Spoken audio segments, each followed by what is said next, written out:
1 2 हा मुख्य कोंब, 3 4 5 6. नमस्कार शेतकरी बांधव मित्रांनो, स्वागत आहे आजच्या व्हिडिओमध्ये. मी सुहास पाटील. मित्रांनो, मी आज आलो आहे आमच्या 10,001 ऊसाच्या प्लॉटवरती आणि या ठिकाणी आम्ही आज आमच्या ऊसाला पहिली फवारणी घेणार आहोत. मित्रांनो, ही जी फवारणी आहे ही तुम्ही तुमचं खोडवं असू दे, निडवं तिडवं, 4थ्या 5व्या वर्षाचा ऊस असू दे, सगळ्यांना ॲप्लिकेबल आहे. तुम्ही घेऊ शकता सेम फवारणी. आणि ऊसाची व्हरायटी तुमची कोणतीही असू दे, तर आमचं 10,001 ऊस आहे या ठिकाणी, पण तुमचा 8632 ऊस असू दे, 8005 किंवा अन्य कोणतीही व्हरायटी असू दे, तुम्ही ही फवारणी घेऊ शकता. काही हरकत नाही, रिझल्ट तुम्हाला चांगला भेटणार. तर पहिला प्रश्न लोकांना पडतो की पहिली फवारणी कधी घ्यायची. साधारण पहिली फवारणी जी आहे ती ऊस लागण केल्यापासून 50व्या दिवशी घ्यायची असते, किंवा तुमच्या ऊसाला एक 5-6 पानं आल्या असतील तर आपण घेऊ शकतो.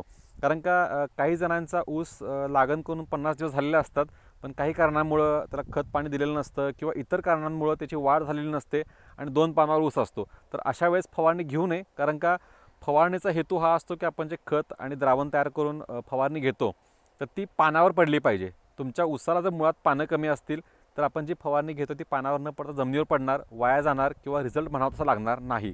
त्यामुळं 50वा दिवस च्या आसपास आणि ऊसाला म्हणतात तर 5-6 किंवा जास्त पानं असतील तरी फवारणी घ्यायची आहे. तर आज आपण फवारणी घेण्यापूर्वी एक नजर टाकूया आपल्या ऊसावरती. बघूया आपल्या ऊसाची वाढ कशी आहे. 54वा दिवस आहे आमचा. तर 54 दिवसाचा आपला हा ऊस, वाढ कशी आहे, फुटवे किती आहेत बघूयात. आणखीन एक गोष्ट मित्रांनो, हा आमचा 10,001 ऊस आहे. मागच्या वर्षी जेव्हा आम्ही पहिली फवारणी घेतली होती तो आमचा 8632 ऊस होता आणि ती रोप लागण होती. तर एक गोष्ट लक्षात ठेवा मित्रांनो की 8632 ऊसाला मुळात फुटवे भरपूर असतात. त्या तुलनेत 10,001ला फुटवे कमी असतात, पण ऊसाला जाडी वजन चांगलं भरतं, त्यामुळं ॲव्हरेज चांगलं पडतं. तर आज आपण पहिला बघूयात की आपला ऊस कसा आहे आणि मग आपण फवारणी काय घेणार आहोत ही माहिती घेऊयात. आणि फॉलोअप व्हिडिओमध्ये मी तुम्हाला दाखवणार आहे की ह्या फवारणीचा आपला काय फरक पडला. तर आजच्या व्हिडिओमध्ये जी माहिती आहे ती संपूर्ण बघा. व्हिडिओ आवडला तर ॲज युजल लाईक करायला विसरू नका. चॅनल सबस्क्राईब केलं नसेल तर करून टाका आणि हा व्हिडिओ इतर बांधवांमध्ये देखील शेअर करा. तर सुरू करूया आजचा व्हिडिओ. बघू शकता काळोखी आणि पान आपलं बरंच लांब सडक आहे. या ठिकाणी 1 2 3 कोंब आलेत आणि हा आपला मुख्य कोंब आहेच. 1 2 3 4 5 6 पानावर ऊस आहे. इथं ॲव्हरेज सगळं असंच आहे, 6 पानावर ऊस आहेत. कोंब म्हटलं तर बघा, आता आपण जे मागची आळवणी केली होती त्यानंतरचा हा म्हणता येईल रिझल्ट. 1 2 3 4 आणि हा मुख्य कोंब, असे 5 इथं ऊस आहेत आत्ता तरी. हे बघा मित्रांनो, हा आपला जो कोंब आहे इथं हा सगळ्यात पहिला उगवून आलेला कोंब आहे आणि त्याची वाढ बघा. 7-8 पानावर ऊस आहे तिथं आपला. आणि तर इथले कोंब मोजूया आपण.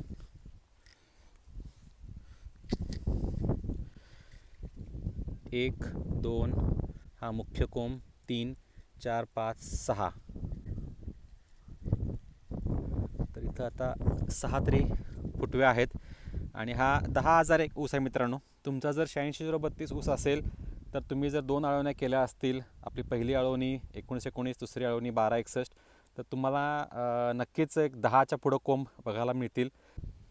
तर मित्रांनो, आजच्या ह्या आपल्या पहिल्या फवारणीकरता आम्ही वापरणार आहोत विद्राव्य खत 12-61-00. हे खत याच्यामध्ये 12% नत्र असतं, 61% फॉस्फरस आणि पोटॅशची मात्रा नसते. पण 61% फॉस्फरस आपल्याला फुटव्यांसाठी आवश्यक असतो. आपला फुटवे अजून वाढवायचे असतील, चांगले करायचे असतील तर हे खत वापरणं आवश्यक आहे. हे आहे मॅग्नेशियम सल्फेट.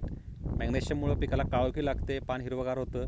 आणि मॅग्नेशियम हा आपल्या पानाचा जो हरितद्रव्य असतो, क्लोरोफिल, त्याचा एक मुख्य घटक असतो. त्यामुळे आपलं पान रुंद होतं, अन्नाची प्रक्रिया चांगली होते, त्यामुळे पीक जास्त प्रमाणात अन्न तयार करतं आणि पिकाची वाढ चांगली होते. त्यामुळे हे आपण वापरणं आवश्यक आहे.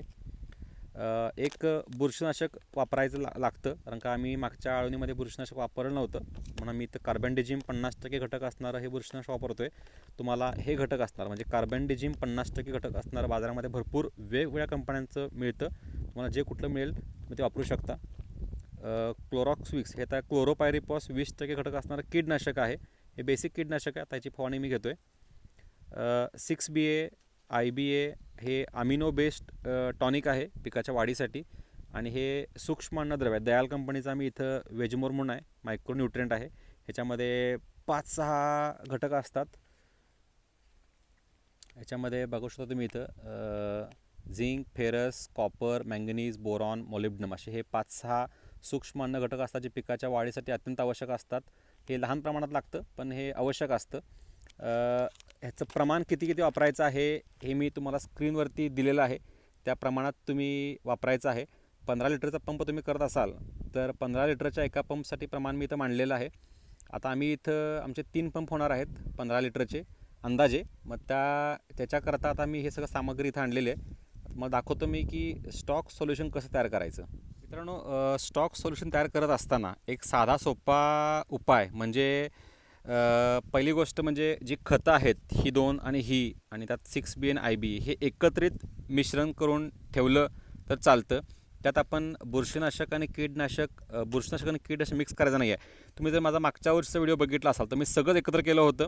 पण मला काही नवीन गोष्टी शिकायला मिळाल्या ह्या वर्षभरात. काही सबस्क्रायबर्सकडनं मला इनपुट मिळाले. मी त्यानंतर कंपनीच्या अधिकाऱ्यांना भेटलो आणि मला असं कळलं की तसं करण्यापेक्षा कीटनाशक आणि बुरशीनाशक वेगळंच ठेवायचं आणि हे सगळे जे घटक आहेत हे आपण एकत्रित मिक्स करून त्याचं आपण स्टॉक सोल्युशन करायचं.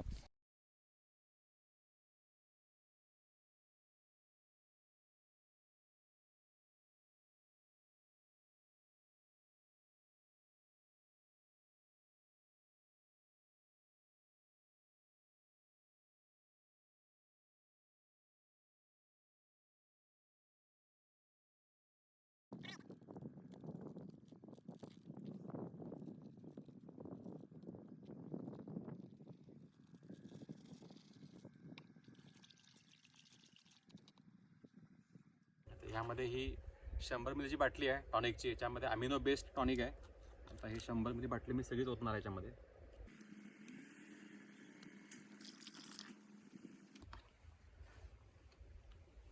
आता हे जे IB आहे आणि 6B आहे हे पाण्यामध्ये डायरेक्टली विरघळत नाही. त्यामुळे आता ह्याच्याकरता मी ह्याच्यामध्ये हे ॲसिटोन म्हणून असतं ह्याच्यातच हे विरघळतं.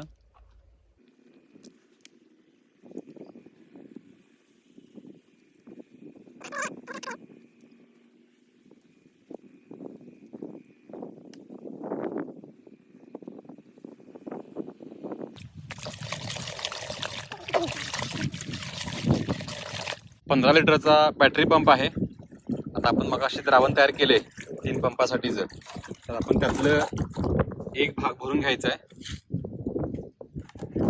अजून भरून घ्या मामा. घेऊ का? मगाशी आपण मोजलं होतं की आपण असे 3 माप तयार केले होते. तर प्रत्येक पंपाला आपण त्यातलं एक गच्च भरून घ्यायचं आहे. टाका टाका टाका.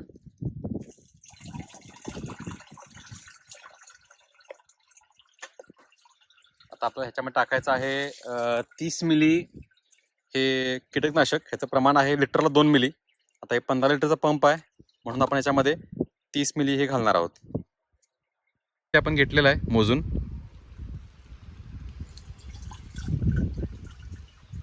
आता हे 30 ग्रॅम घ्यायचं आहे. आपण अंदाजे 30 ग्रॅम याचं घेऊया आणि हे पंपात आपण डायरेक्ट टाकूया. आता हे पावडर आपण अंदाजे 30 ग्रॅम काढलेली आहे. ते एक्झॅक्ट माप आता इथं नाही आहे पण थोडाफार प्लस मायनस 1-2 ग्रॅम चालतं, हरकत नाही.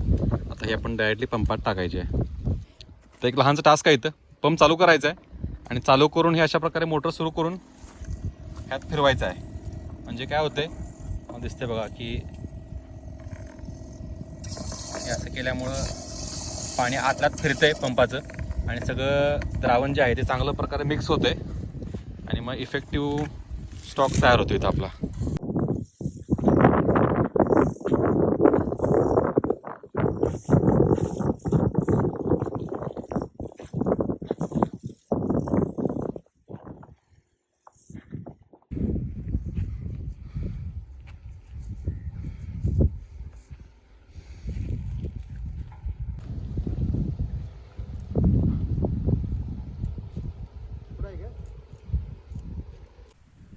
तर मित्रांनो, हा होता आपला आजचा व्हिडिओ. आपण 10,001 उसाला आज पहिली फवारणी घेतलेली आहे.